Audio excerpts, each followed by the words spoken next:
ግዴላችሁም እግዚአብሔርን እመኑት። ምን ነው በሲባጎ ትታነቃለህ? ምን ነው በረሃ ለበረሃ ትንከራተታለህ? ምን ነው ሱስ ውስጥ ትገባለህ? አባት እያለ አባት እንደሌለው ደጋፊ እንደሌለው ለምን ትቅበዘበዛለህ? ዝም ብሎ ጭንቀት ብቻ፣ ምናወዝ ብቻ፣ መድኃኒት መዋጥ ብቻ፣ የጎደለንን ነገር መቁጠር ብቻ። ቢቆረጥ በእግዚአብሔር ተስፋ ይቆረጣል። እመኑት እግዚአብሔር። እኛ እኮ እግዚአብሔርን የምንጠረጥረው ለማያምኑት እንኳን በሚሰጠው ነገር እኮ ነው። እናንተ ይሄ አያሳፍርም? የሰማይ አባታችሁ ለአሕዛብ እንኳን የሚሰጠውን አንተ በዚህ ኩርምት ጭርምት ትላለህ። በዘመናት የነበሩ ሰዎችን ተመልከቱ። በእርሱ አምኖ ያፈረ ማን ነው ይላል ነብዩ ሲራክ።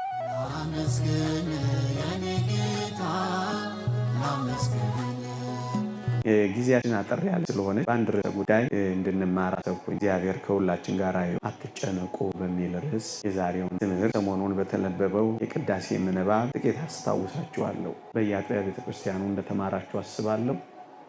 ግን እኔ ጥቂት ከበረከቱ ለመሳተፍ የቀረችንን ደቂቃ በዚህ ኃይለ ቃል ላይ ጥቂት እንማራለን። እግዚአብሔር ከሁላችን ጋር ይሁን። አትጨነቁ። በዚህ በማቴዎስ ወንጌል ምዕራፍ 6 ላይ ከአንድም ሁለት ጊዜ አትጨነቁ የሚል ቃል ጌታችን አስተምሮናል። ማቴዎስ ወንጌል ምዕራፍ 6 ቁጥር 26 እና ማቴዎስ ወንጌል ምዕራፍ 6 ቁጥር 31 ላይ ጌታችን አትጨነቁ ብሎ አስቀምጦልናል። በዚህ ርዕስ ጥቂት ሐሳቦች አካፍላችኋለሁ። እግዚአብሔር ከሁላችን ጋር ይሁን። ጌታችን ነው የነገረን። ጌታችን የነገረን ነገር እናምነዋለን አናምነው? እወርዳለሁ አለ፣ ወረደ። እናምነዋለን አናምነው? እሞታለሁ አለ፣ ሞተ። እናምነዋለን አናምነው? እነሳለሁ አለ፣ ተነሳ። እናምነዋለን አናምነው? አርጋለሁ አለ፣ አረገ። እናምነዋለን አናምነው?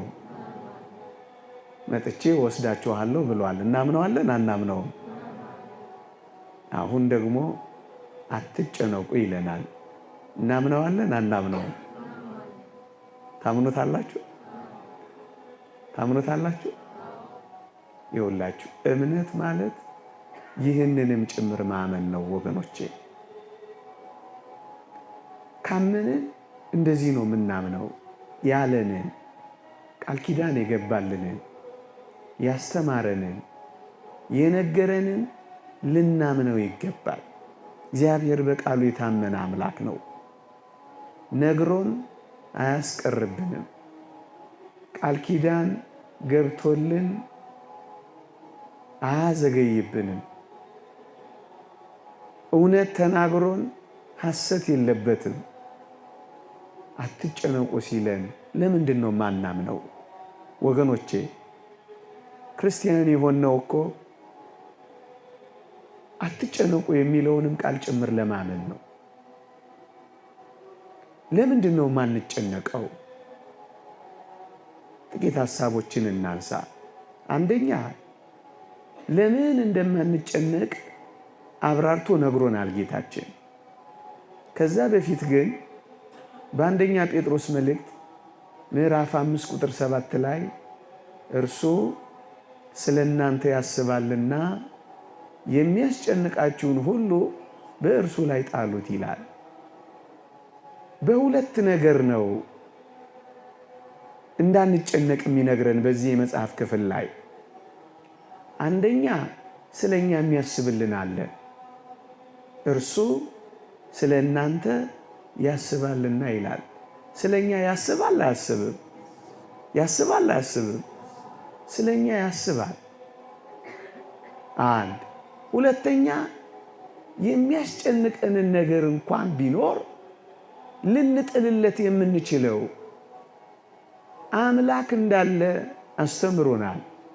ለዚህ ነው እሱ ያስብልናል፣ ደግሞስ እንጥልለታለን። ለዚህ ነው የሚያስጨንቀን አንዳች ነገር እንዳይኖር የተመከርነው። ወገኖቼ እኔ አሁን የ3 ልጆች አባት ነኝ። ሕፃናት ልጆች አሉኝ። ምን እበላለሁ፣ ምን እጠጣለሁ፣ እንዴት እኖራለሁ ብለው ያስባሉ? አስቡ። ያስባሉ አስቡ። ሕፃናት እኮ ናቸው። ያስባሉ አስቡ። ለምን ማያስቡት? እኔ ያለሁላቸው ስል ደግሞ እንደ ተንኮለኛ መድኃኒዓለምስ እንዳትሉኝ። እኔ ያለሁላቸው አይደለ? ወጥቼ ወርጄ ለፍቼ አስቤላቸው ስለነሱ እኔ ምን አደርግላቸዋለሁ? ኖርላቸዋለሁ። እውነት አሰብ። ስለዚህ እነዚህ ሕፃናት ልጆቼ በጣም እንኳን ሊጨነቁ ሐሳብም የላቸው በፈንጠዝያ ሊሞቱ ነው ለራሳቸው ነው አይደለም ወገኖቼ? እኛ እኮ በጣም የምንጨነቀው በእግዚአብሔር ፊት እንደ ልጆች መሆን ገና ስላልቻለን ነው። ደርሶ አሳቢዎች፣ ደርሶ ተካዦች፣ ደርሶ ተመሳጮች፣ ደርሶ አጉረምራሚዎች የሆነው በእግዚአብሔር ፊት እንደ ልጆች መሆን ስላልቻለን እኮ ነው። አባት ለልጆቹ እንደሚራራ እግዚአብሔርም ለኛ ይራራል አይልም የእግዚአብሔር ቃል? እግዚአብሔር እኮ ከአባት በላይ አባት ነው። ከእናት በላይ እናት ነው እኮ እግዚአብሔር። እኔና እናንተ ለልጆቻችን እንዲህ ማሰብና እንዲህ ማሳረፍ ከቻለ እግዚአብሔርን በአባትነት እንዴት ተጠረጥሩታላችሁ? ይህንን ወንድሜ ፊቴ ስላለ ከእግር ጋር አንስቼ ብድግ ባረገ ጥሩ ስሜት ይሰማል? ኮንፈርት ይሰማል? ምቾት ይሰማል? እንደውም ማሳሰቢያ ያበዛል። ጠበቅ አድርገኝ እንዳትለይ አይለኝም? የኔን ቤቢንስ ብድግ አድርጊያት ብሸከማት ምን ነው የምታደርገው? ትከሻዬ ላይ ለጥ ነው የምትለው። ምናልባት እንደ እከም ለሽ ልትል ትችላለች። ነው አይደለም? ይኸውላችሁ እንዳደገ ሰው መመሪያ መስጠት እጆቻችንን ይዞን እንዲመራን ሳይሆን እጁን ይዘን እንድንመራው ስለምንፈልግ ልጆች መሆን ስላልቻለን እኮ ነው ወገኖቼ። መተኛት አልቻለም። ክንዶቹ ላይ መጣል አልቻለም። ኃይሉ ላይ መጣል አልቻልንም። ልንመካበትና ልንተማመንበት አልቻልንም ወገኖቼ። ያን ሕፃን ሰምታችሁት የለ? በሆነ በጣም በሞትና በሕይወት መካከል ባለ በሚጥል ቦታ ላይ አንድ ሰው ይዞታል እና በጣም ተመችቶት ያኮርፋል። ግን በጣም አደጋ ሊያመጣ የሚችል ቦታ ነው። ይሄ ልጅ በጣም የተመቸው ለምንድን ነው ተብሎ ሲጠየቅ ለካ የተሸከመው ምኑ ነው? አባቱ ነበር። ወገኖቼ በአባታችን እጆች ውስጥ እንዳለን ታስባላችሁ? ለዛ እኮ ነው የምንጨነቀው። እስኪ ልጠይቃችሁ፣ በእናቶቻችን ማህፀን እያለን ደማችን ሳይረጋ አጥንታችን ሳይሰካ ገና ያኔ ደም አድርጎ የሰራ አጥንት አድርጎ የሰካብን እንዴት እንደምንበላ እንኳን እኛ እናታችን እንኳን ታውቃለች። ሰው ሁሉ ሊረዳው በማይችለው ጨለማ በሚመስል በዚያ ህይወት ውስጥ እኛን ሰው ያደረገን ማን ነው? እኛ በማናውቀው ዓለም ውስጥ እንኳን እግዚአብሔር እኮ አኑሮናል። እውነት አሰብ። እናትህ እንኳን ሳታውቅህ እናትህ ሥላሴ ያውቀዋል። አባትህ እንኳን ሳይረዳህ አባትህ እግዚአብሔር ያውቀሃል።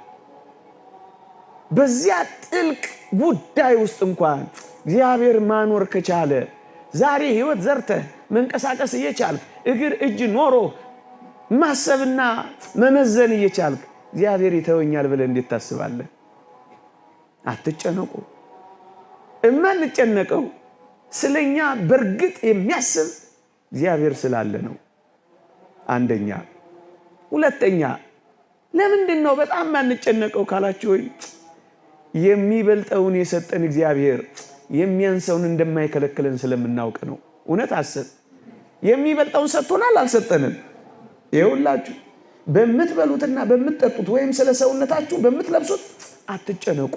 ነፍስ ከመብል ሰውነትም ከልብስ አይበልጥምን ይላል። ወገኖቼ ነፍስን የሰጠ መብልን አይሰጥምን? ቁርበትን የተከለ ሰውነትን የፈጠረ ልብስን ይነፍጋልን? እግዚአብሔር ለሚበልጠው ከታመነልህ በሚያንሰው ነገር መጠርጠር ይገባሃልን? ፍጠረኝ ሳትለው ፈጥሮሃል። ካለመኖር ወደ መኖር አምጥቶሃል። ያላሰብከውን ነገር አምጥቶ ሰጥቶሃል። በጸጋ አክብሮሃል። ታዲያ ፍንጥሬ ኩባያ ውሃ እኔንና አንተን ይነፍገናል። ለዚህ እኮ ነው አይበልጥም ወይ ይላል። የሚበልጠውን ከሰጣችሁ የሚያንሰውን ነገር እነፍጋችኋለሁ ወይ እኮ ነው የሚለው ወገኖቼ። ለሚበልጠው የታመነልን በሚያንሰው ነገር እንዴት ትጠረጥሩኛላችሁ ነው እኮ የሚለን። ለዚህ እኮ ነው ነፍስን የሰጠ ምግብ መስጠት ይሳነዋል ወይ? አንድ ደግሞስ ስጋን ከአራቱ ባህሪያት አዋህዶ የፈጠረ ልብስ መስጠት ያቅተዋል ወይ? ሳትጠይቀው የሰጠህ አይደለምን? ሳትለምነው ያመጣህ አይደለምን? በሚያንሰው እጅግ ዝቅ ባለው ነገር አምላክህን ልትገምተው ይገባልን? ደግሞስ ስጋን አስነስቶ ነፍስን አዋህዶ ኋላ በመንግሥተ ሰማያት እጅግ መንፈሳዊ ሕይወትንና ምግብን የሚሰጠን አሁን በምድራዊ ነገር እሱ ይጠረጠራልን? በሚበልጠው ታምኖልሃል። በሚያንሰው ነገር ለምን ትጨነቃለህ? ደግሞስ ስጋውን የቆረሰልህ ደሙን ያፈሰሰልህ ራሱን የሰጠልህ ከዚያ ወዲያ ያለውን ነገር እንዴት ይነፍገኛል ብለህ ታስባለህ? ከሰማይ የወረደው ለአንተ ነው። መስቀል ላይ የቆመው ለእኛ ነው። ስጋውን መብል ደሙን መጠጥ አድርጎ የሰጠን እህል ምግብ ለብስ እግዚአብሔር ለዚህ ሳይታመን ይቀራል። ለዚህ ነው አትጨነቁ የሚለን። የሚበልጠውን ከሰጠው ግድ የለም በሚያንሰው ነገር አጠርጥረኝ ታመነኝ የሚለን እኮ ለዚህ ነው ወገኖቼ። ምድርን ያመናትን ያክል እንኳን እግዚአብሔርን እኮ ማመን አቅቶናል። በምድር ላይ የምንሽከረከረውን ያክል እንኳን እግዚአብሔርን መታመን አቅቶናል። እመነኝ የሚለው የሚበልጠውን ከሰጠው የሚያንሰውን አልነፍግም ቃል እገባልሃለሁ እኮ እያለ ነው። እናት ልጇ ጡቷ ሲስብላት ማግ ሲያደርግላት በጣም ደስ እንደሚላት እግዚአብሔርም እኮ ስናምነው በጣም ደስ ይለዋል ወገኖቼ። እንድናምነው የሚፈልገው በዚህም ጭምር ስለሆነ እኮ ነው አትጨነቁ የሚለን። የሚበልጠውን አድርጎልናል ወገኖቼ። ዝቅ ይልና አዋፋትን ተመልከቱ ይላል። ወገኖቼ እናንተ ከወፎች አትበልጡምን ይላል። ጌታችን ለወፎች ሞተን? ጌታችን ለቁራዎች መጣን? ቁራዎችና ወፎች ጉዳዮቹ ነበሩን? ጉዳዮቹ እኮ አንተ ነህ። ጉዳዮቹ እኮ እኛ ነን። እናንተ እኮ ከወፎች እናንተ እኮ ከቁራዎች ትበልጣላችሁ። ግዛን የሌላቸው ፍጥረታት በሙሉ ሕያዋን ካደረጋቸው ለእናንተ የሚነፍጋችሁ ነገር ስላለ ትጠረጥሩታላችሁ ነው እኮ የሚለን። አዋፋትን ተመልከቱ የሚለን እኮ ይህንን ነው። ከተፈጥሮተ አዋፍ ተፈጥሮተ ሰማይ ይበልጥም ይላሉ ሊቃውንት። እኛ እኮ እንበልጣለን። በምድር ላይ ለሕያው እግዚአብሔር እንደ ሰው ያለ ማን አለ? ወፎችን ካልተወ፣ ጫጩቶችን ካሰበ፣ ቁራዎችን ከመገበ ወገኖቼ እኛን እንዴት ይተወናል ብለን እናስባለን? በዚህ አለማመን ራሱ ከባድ አይደለ እንዴ? ያቺ ንጓለ ቆብት የምትባል ታሪክ ሰምታችኋት ይሆን? ነሐሴ ላይ ቤተክርስቲያን የምትሰብካት ቁራ ልጅ ትወልዳለች። ልጅ እንደወለደች ልክ ስትወልዳት በጣም ላባ የሌላት ምልጥ ያለች አይን የሌላት ምንም ነገር የሌላት አስፈሪ ድቡልቡል ነገር ትመስላታለች። ከዛስ እናቶዬ እቺማ ልጅ አይደለችም ብላ በራ ትሄዳለች። ምን አይነት እናት ነች እንዳትሉ እናንተ ምን ታርግ ደንግጣ እኮ ነው። ከዚያስ አይን የለው ሄዶ አይበላ ገና አይኑ ሞጭሟጫ ነው። ክንፍ የለው አይበር ምን ይስራ? እግር ገና አላወጣ አይድ ማን አለው ለዚህ ቁራ? ወገኖቼ የምንበርበት እግር እንኳን ባይኖረን እንዴት የታመነልን አምላክ እንደሆነ ቤተክርስቲያን የምታሳየን በዚህ እኮ ቁራ ነው ወገኖቼ። ጉልበት የለው አይፎካከር ገና የአንድ ቀን ጫጩት ነው። ኃይል ኖሮት እንዳይቀማ ትርብር እንዳይ ገና ከምድር አልተነሳ ወደ ከፍታ አልገባ። ዘመድ አዝማድ የለው ብቻውን ነው። እናቱም ጀርባውን ሰጥታው የበረረች ናት። ታዲያ ለዚህ እውር አሞራ፣ ለዚህ እግር ለሌለው ቁራ፣ ለዚህ ጉልበት ላጣ መናኛ ማንም ያኖረው ይመስላችኋል? ማንም ያኖረው ይመስላችኋል? ወገኖቼ ዘመድ የለኝም ብላችሁ ሆዳ ይባሳችሁ።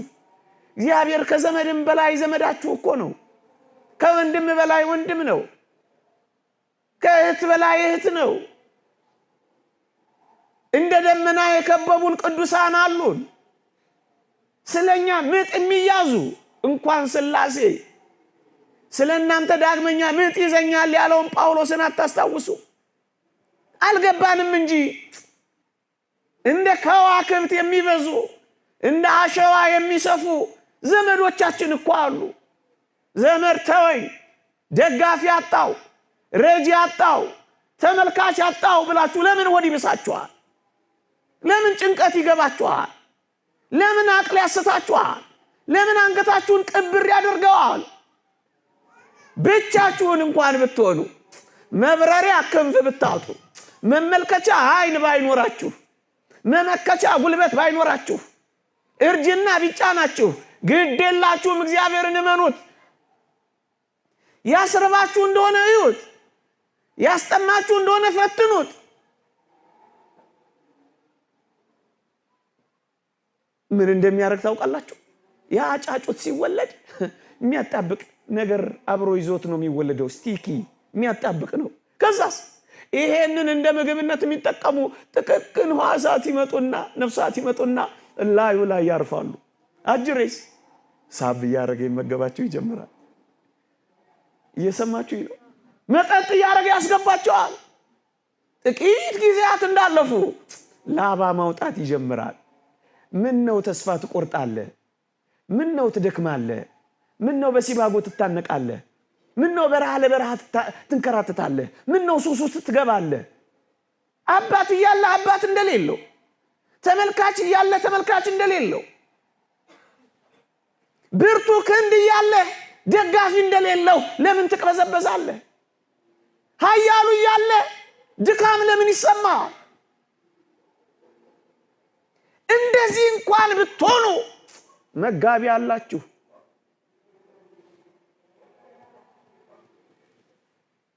አጉራሽ አላችሁ፣ አልባሽ አላችሁ፣ መካች አላችሁ። ይህንን ነው ማየት ያልቻልነው። ተስፋ እዩቴ ምን አለው? ምን አለው? ያቺን የሉቃስ ወንጌል ምዕራፍ 18ን ሴት አላያችኋት? የምታስፈራራባት ባል የላት ሞቶባታል። የምትማርክበት ውበት የላትም፣ ደምግባት የላትም፣ አርጅታለች። የምትደልልበት ገንዘብ የላትም፣ መናጢ ናት። ግን ዳኛው ስለ ዝብዘባዋ ሲል ሰማት ይላል። ምንም ነገር እንኳን ባይኖረን አጥብቀን ከጸለይን እግዚአብሔር አባታችን እንደሚሰማን አታስታውሉ? እግዚአብሔርንም ባልፈራ ሰውንም ባላፍር ስለ ጨቅጨቃዋ ብዬ እፈርድላታለሁ ያለውን ጨካኝ ዳኛ አስመሰልከው እኮ እግዚአብሔር። ብርቱ ጸሎት፣ ጥብቅ ሱባኤ፣ የእውነት ደጅ ጥናት አለን። ዝም ብሎ ጭንቀት ብቻ፣ መታወክ ብቻ፣ ማሰብ ብቻ፣ መናወዝ ብቻ፣ አቅልን መሳት ብቻ፣ መድኃኒት መዋጥ ብቻ፣ የጎደለንን ነገር መቁጠር ብቻ። ምንም እንኳን ባይኖር ይሄው የተስፋ አይደል? ብንጸልይ የምናገኝበት ተስፋ እኮ ነው። የተስፋ እግር ባይኖረን አይን ባይኖረን የምንበርበት ክንፍ እንኳን ባይኖረን ለካ መጋቢ አለን። ተስፋ አትቁረጡ ወጣቶች። ቢቆረጥ በእግዚአብሔር ተስፋ ይቆረጣል። ይሄን ሁሉ ቃል ኪዳን ገብቶልን አይታመንም እግዚአብሔር።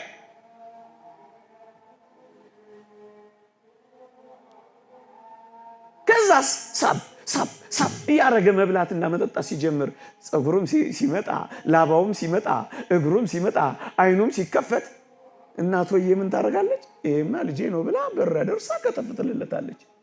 ምን አይነት እናት ነች? ሁለተኛ እንደማት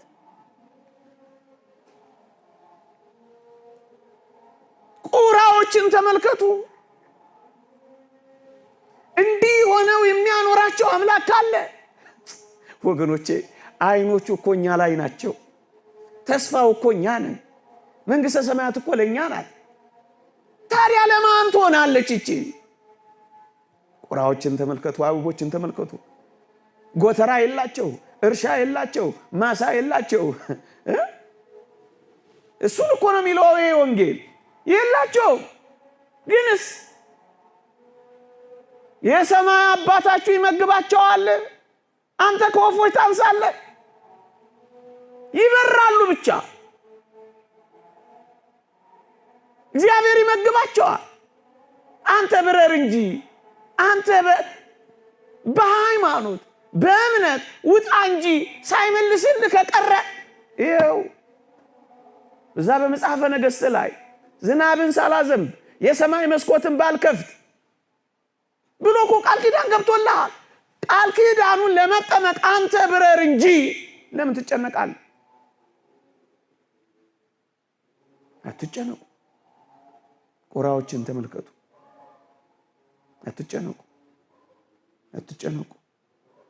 ምክንያቱም እኛ ከቁራዎች እኛ ከወፎች እንኳን እንበልጣለን። ደግሞ ሊቃውንት ያነሳሉ እናንተ ከእስራኤል ዘሥጋ አትበልጡምን ይላሉ። እስራኤል ዘሥጋን ታስታውሷቸዋላችሁ። በበረሃ እኮ የወሰዳቸው በረሃውን እኮ የመራቸው ፍጹም በሱ እንዲታመኑ እግዚአብሔርን በልጅነት እኮ እንዲያውቁት ነበር በረሃ ለበረሃ የወሰዳቸው። እንዲያሙት አልነበረም። እነሱ ግን አሙት። እግዚአብሔር የለም ብለው ጣዖታት እንዲያመልኩ እኮ አልነበረም። በበረሃ ውስጥ የመራቸው የበለጠ እሱን እንዲያውቁት እኮ ነው። ስትራብና ሲመግብህ እኮ የበለጠ እግዚአብሔርን ታውቀዋለህ። ስትጠማና ሲያረካ እኮ የበለጠ እግዚአብሔርን ታውቀዋለህ። ጨለመብኝ ስትል ነገን ደግሞ ስንት ጊዜ ጨልሞብህ ነግቶልህ ያውቃል። ስንት ጊዜ አለቀልኝ ብለህ ተቀጥሎልህ ያውቃል። ስንት ጊዜ ከፍቶ ደግሞ መለስ ስትል አስደስቶ ያውቃል። ወገኖቼ ለዚህ ፀሐይ መውጣት፣ ለዚህ ንፋስ መንፈስ፣ ለዚህ አየር መቀያየር ማን ፔቲሽን ተፈራርሞ አስገብቷል? ፀሐይ ያንተ ናት። ጨረቃስ የመንግስት ናት። ንፋሱስ የክልል ነው። ውሃውስ የፌደራል ነው። የሱ አይደለ? ለዚህ የታመነልህ አምላክ ንፋሱን አንፍሶ ገለባውን የሚለይልህ፣ ፀሐዩን አሙቆ የሚያበስልልህ፣ ዝናቡን አዝንቦ የሚያበቅልልህ ለምንድን ነው የምትጠረጥረው?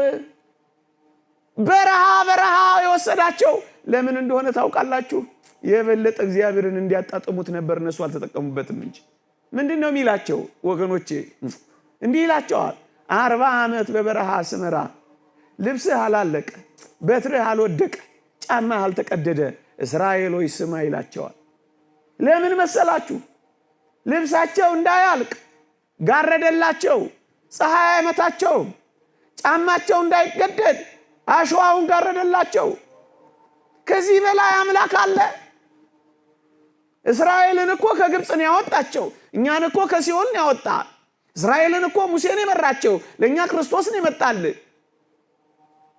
እስራኤልን እኮ ዮርዳኖስን ያሳለፋቸው፣ እኛን እኮ ገሃነመ እሳትን ያሻገረ። እስራኤልን እኮ መናን ያወረደላቸው፣ እኛን እኮ ራሱ መጥቶ ነው ብሉ ጠጡኝ ያለው። ታዲያ እኛ አንበልጥም? በአንድ ልብስ እንደሚያኖር አታምንም?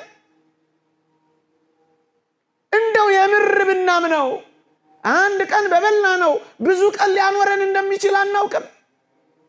ምእመና በተለይ ወጣቶች ስለምትበሉት ስለምትጠጡት ወይ ሰጥቷችሁ ብቻ እኮ አይደለም ሳያስርባችሁ እንኳን ሊያኖረው ይችላል። እውነት አሰብ። እኔ አንዳንድ እህቶችን ዜና ሰማለሁ። ከበላው እኮ 3 ቀን ነው ግን ምንም አራበኝም ይላሉ። ምስኪንና ድሆች ናቸው። 3 ቀን ሙሉ የረሃብ ስሜት ያጠፋላቸዋል። እምትቀምሰው እንኳን ብታጣ እንዳትራብ ማድረግ እንደሚችል አታውቅም እግዚአብሔር። እምትጠጣው እንኳን ብታጣ ጉሮሮ እንዳይደርቅ ማድረግ እንደሚችል አታምንም እግዚአብሔር። አሁን ማመን እኮ ነው የጎደለን። ማመን፣ ፍጹም ማመን። እንደዛች ልጅ ዝናብ ጠፍቶ መሬት ደርቆ ተሰነጣጥቆ ወዮ ሊሉ ምህላ ሊያደርሱ ወደ ቤተ እግዚአብሔር ሲሄዱ አንዲት ሕፃን ልጅ ከእናቷ ጋር ትወጣለች አሉ። እንግዲህ እግዚአብሔር ያሳያችሁ። ዝናብ ጠፍቷል። ምህላ ሊያደርሱ ወደ ቤተ ክርስቲያን ይሄዳሉ። እቺ ብላቴና ጃንጥላ ይዛ ወጣችላችሁ። በጠራራ ፀሐይ እልም ባለ በረሃ ሐሩር መሬቱ በተሰነጣጠቀበት ለዝናብ ልመና ሲወጡ አጅሪት ጃንጥላ ይዛ ወጣችላችሁ። እንዴ ምን ሆነሽ ነው እንዲህ ባለ እሳት ውስጥ አንቺ ይዘሽ የምትወጪው አሏት አሉ። እሷ ምን አለች አሉ? ዝናብ ለምን አይደል ነው? አዎ ታዲያ ዝናብ ሲመጣ በምን እንጠለላለን አለች። አማን ማለት እኮ እንደዚህ እንደ ፈቃዱ አንዳች ብንለምን እናገኛለን አይልም? እንመነዋ እግዚአብሔር ፍጹም እንመነው። የሚያስብልን እንዳለ እንመነው። ብንጥልለት የሚሸከምልን አምላክ እንዳለ እንመነው። ባለፈውም ነግሬያችኋለሁ። ነገር ሁሉ ቢገላበጥ እንኳን ምን እንበለው? እንበለው። እኛን ሴትዮ ነግሬያችሁ የለም? በጾመ ነነዌ አቴስት የሆነው ኢአማኝ የሆነው ሰው አሁንማ እናቴ አቤት አሁን የጾመ ነነዌ የሚሉትን ያምናሉ? በደንብ አድርጌ ያምናለሁ። እሳቸው ላይ ያስቀድሱ ሲሄዱ መንገድ ላይ ጠብቆ እኮ ነው። እውነት አሳ አንበሪው ዮናስን ዋጠው ከዛ ደግሞ ዮናስን ተፋው በሚለው ያምናሉ አላቸው። ልጄ አንተ አሳ አንበሪው ዮናስን ዋጠው ከዛ ደግሞ ተፋው በሚለው ነው ግራ የገባ የጨነቀ? አዎ እኔ ግን ዮናስ አሳ አንበሪውን ዋጠው ከዛ ዮናስ አሳ አንበሪውን ተፋው ቢባልና ቢገላበጥ እንኳን እኔ አምላኬን ምን እለዋለሁ? ታምኑታላችሁ? ይሄ እኮ ነው እምነት ማለት ወገኖቼ። ማመን ሳያስርባችሁ እንኳን ሊያኖር እንደሚችል ሳያስጠማችሁ እንኳን ሊያኖር እንደሚችል ማመን፣ ይሄ ነው እምነት ማለት። እመኑት እግዚአብሔር። ተስፋ አትቁረጡበት፣ አትጨነቁበት ወገኖቼ። እኛ እኮ እግዚአብሔርን የምንጠረጥረው ለሌሎች ለማያምኑት እንኳን በሚሰጠው ነገር እኮ ነው። እናንተ ይሄ አያሳፍርም? እንኳን ለኛ ይሄ እኮ ለአሕዛብ እንኳን ያስፈልጋቸዋል ይላል። የሰማይ አባታችሁ ለአሕዛብ እንኳን የሚሰጠውን አንተ በዚህ ኩርምት ጭርምት ትላለህ። አንተ በዚህ እግዚአብሔርን እንደሌለ ትጠረጥረዋለህ። አንተ በዚህ ተስፋ ቆርጠህ ምን ውስጥ ትገባለህ? ሱስ ውስጥ፣ በዚህ ስርቆት ውስጥ፣ በዚህ ንጥቂያ ውስጥ፣ በዚህ መረን የወጣ ህይወት ውስጥ ለምን? ለነሱ እንኳን እንደሚያስፈልገው እኮ እግዚአብሔር ይሰጣቸዋል ይላል። ወገኖቼ እኛ ከእስራኤል ዘስጋ እንበልጣለን። ለነሱ የታመነ አምላክ ለኛም ይታመናል። ሙሴ ሊሞት ሲል አታስታውሱም? እስራኤል በጣም ተጨንቀው ነበር። መናውን እያወረደ ደመናን እየጋረደ ነበልባል እያበረደ ጭንጫ አለቱን እያፈለቀ የሚመግበን ሙሴ ነበረ። ወይ አሁን ሙሴ ሊሞትብን ሆነ ብለው ተጨነቁ። ዘዳግም 34 የአባታችን የሙሴ ምርቃት ምን እንደሆነች ታውቃላችሁ?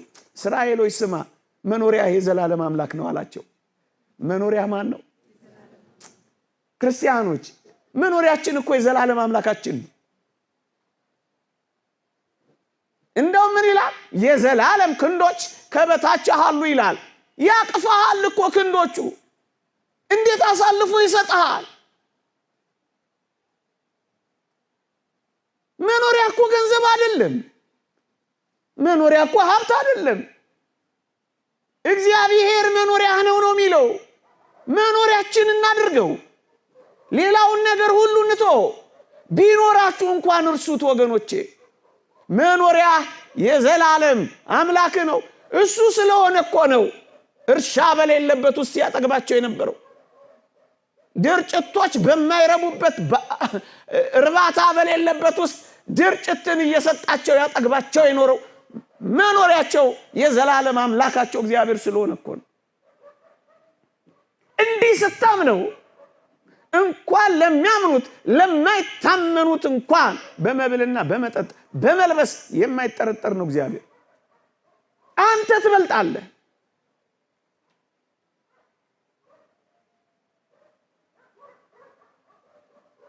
አንተ ትበልጣለህ። መኖሪያ የዘላለም አምላክ ነው። መኖሪያ የዘላለም አምላክ ነው። እግዚአብሔር ይወደናል። እግዚአብሔር ያፈቅረናል። እንዴት ይተወናል ወገኖች? እንዴት ይረሳናል? አልተውሽም፣ ከቶም ቢሆን አልጥልሽም፣ በእጄ መዳፍ ቀርጬሻለሁ እኮ ነው የሚለን። ማንን ትቶ ያውቃል? በዘመናት የነበሩ ሰዎችን ተመልከቱ። በእርሱ አምኖ ያፈረ ማን ነው ይላል ነብዩ ሲራክ። ማን አፍሮ ያውቃል? ማመን። ሁለተኛ እናንተ ጽድቁንና መንግስቱን እሹ ሌላ ሁሉ ይጨመርላችኋል ይላል። ጨማሪ እኮ ነው ይሄ። ዳረጎት እኮ ነው ይሄ። አንተ ጽድቁን መንግስቱን የዘላለም ሕይወቱን ፈልግ እንጂ ሌላውን ሲጨምርልን እናየዋለን። በጭማሪው ለምን ትጨነቃለህ? ዋናውን ትተህ በዳረጎቱ ለምን ዋናውን ትተዋለህ? እዩት። መጀመሪያ ጽድቁንና መንግስቱን እሹ ሌላ ሁሉ ይጨመርላችኋል። እስኪ ስለሱ እንሻ። ንስሐ ስለመግባታችን፣ ከእግዚአብሔር ጋር ስለመታረቃችን፣ መንፈሳዊ ሰው ስለመሆናችን፣ ሐሳባችን ሰማያዊ ስለመሆኑ እሱ ላይ ከተቀመጥን ሌላ ሁሉ መጨመሩ እኮ አይቀር። ሁለተኛው መፍትሄ የሰጣቸው ይሄን ነው። ጽድቁንና መንግስቱን እሹ ሌላ ሁሉ ይጨመር። እስኪ ሞክሩትና ጣጥሙትና ፈትሹትና ራሳችሁ ለሌላ ሰው ማስተማር ጀምሩ። ሁለተኛው ነጥብ ይሄንን ነው የሚላቸው። ሶስተኛ ቅዱስ ጴጥሮስ የመከረን ምክር አለ። ምን ይላል? በመጠን ኑሩ ይላል። ወገኖቼ በመጠን መኖርን እንልመድ። ብዙዎቻችን የምንጨነቀው ሁሉ ጊዜ የጎደለንን እንጂ ያለንን ነገር መቁጠር ስለማንችል እኮ ነው። ወገኖቼ ማታ ማታ ቤታችሁ ገብታችሁ ገንዘባችሁን ኪሳችሁን ቼክ ታደርጉ የለ? ነጋዴዎች ባላንሳችሁን ቼክ ታደርጉ የለ?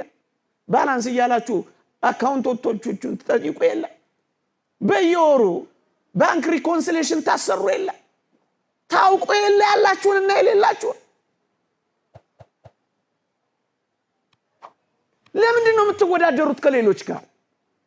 እናንተ ባላችሁ በመጠን መኖርን አትለምዱም? በመጠን ኑሩ። በመጠን የሚኖር ሰው አይጨነቅም። መጠኑን የሚያውቅ ሰው አይታወክም። ለዚህ ነው ንዑድ ክቡር የሚሆን ጳውሎስ ማትረፍንም አውቃለሁ መጉደልንም ተምሬያለሁ ኑሮዬ ይበቃኛል ማለት ማትረፊያ ነው የሚለው።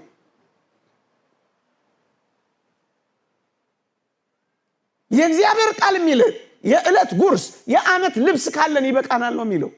ጫማ ስላልቀየርክ ለምን ትጨነቃለህ?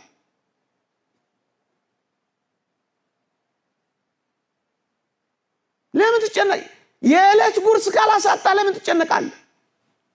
ለዓመት እያሰብክ ለምን ትፈነዳለህ? ምናምን ካልገነባው እያልክ ለምን ከሰውነት ተራ ትወጣለህ?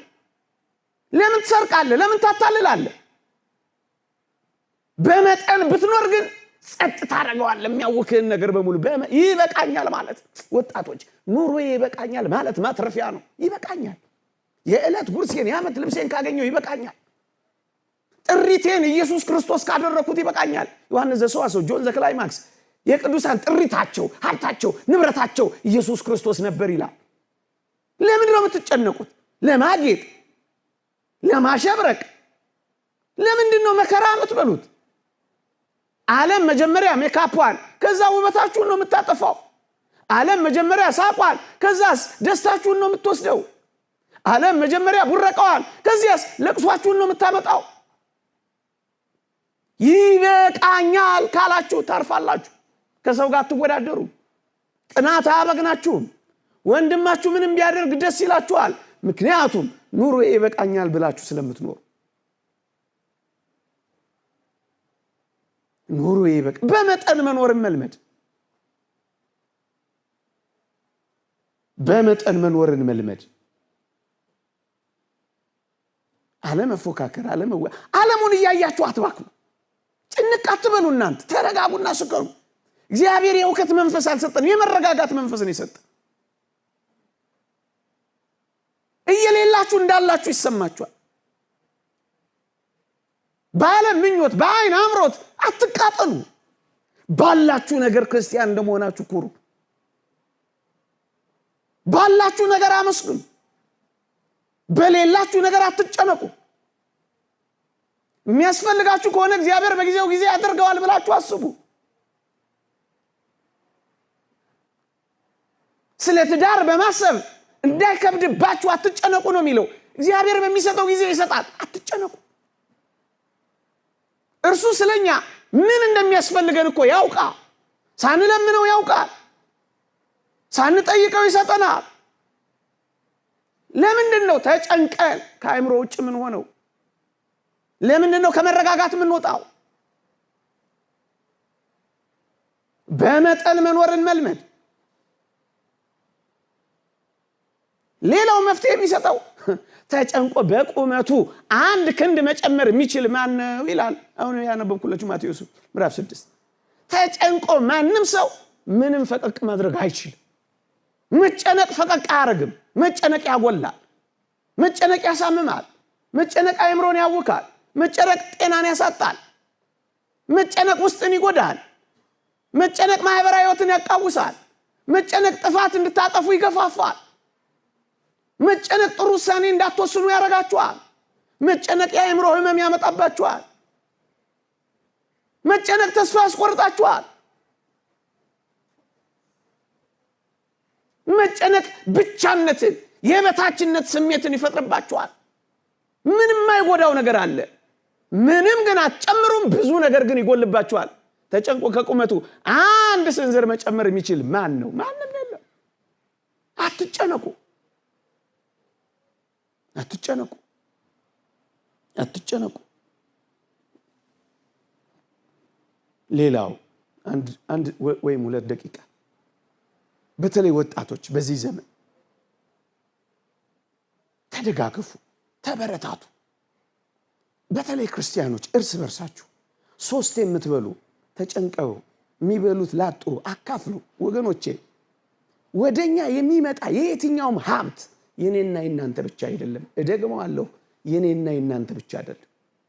እንድናከፋፍል ነው ለኔና ለናንተ የተሰጠን። ብቻህን እንድትጨርሰው አይደለም እግዚአብሔር የሀብትን ጸጋ አንተ ጋር ያጎናጸፈው። እንድታከፋፍልለት ነው ወደ አንተ የመጣው። የወንጌላችን ትልቁ ተልእኮ ስጦታ ነው። እኛ እንኳን የዳነው በስጦታም አይደለም። ትልቁ ጸጋችን እኮ ስጦታ ነው። መጽሐፍ ቅዱሳችንን ገልበጥ አርጋችሁ ስታዩት የሚያስፈልጋቸውን ባትሰጧቸው ምን ይጠቅማቸዋል እኮ ነው ያለው። በተለይ በዚህ ዘመን ዝም ብለን እንዲሆነ ብለን ማውራት አይደለም። የዚህ ማህበራዊ ሚዲያ እሱን አይደለም የሚያስፈልገው። አንድ ደሃ አለህ የምታበላው፣ አንድ የተጨነቀ ወጣት አለህ የምታሳርፈው። የክርስቲያኖች ስራ እኮ ይሄ ነው። በጥንቱ ዘመን ምን ይደረግ ነበር መሰላችሁ? በየሳምንቱ በዕለተ ሰንበት ቅዳሴ በየአጥቢያ ቤተክርስቲያናት በጥንቱ ዘመን እንምላችሁ በዚህ በቅርብ ዘመን አይደለም፣ ከሐዋርያት ዘመን በኋላ በነበሩ ዘመናት ነው። ሳንቲም ይሰበሰባል። ያ ሳንቲም በየአጥቢያው ያሉ ድሆችን ይረዳል፣ ያጠግባል። ለምንድን ነው ተስፋ የሚቆርጡብን ካላችሁ፣ ብቻችንን ገንዘቦቻችን የክርስቶስን ገንዘቦች ብቻችንን መጨረስ ያዘ። ምን ያደርግልሃል?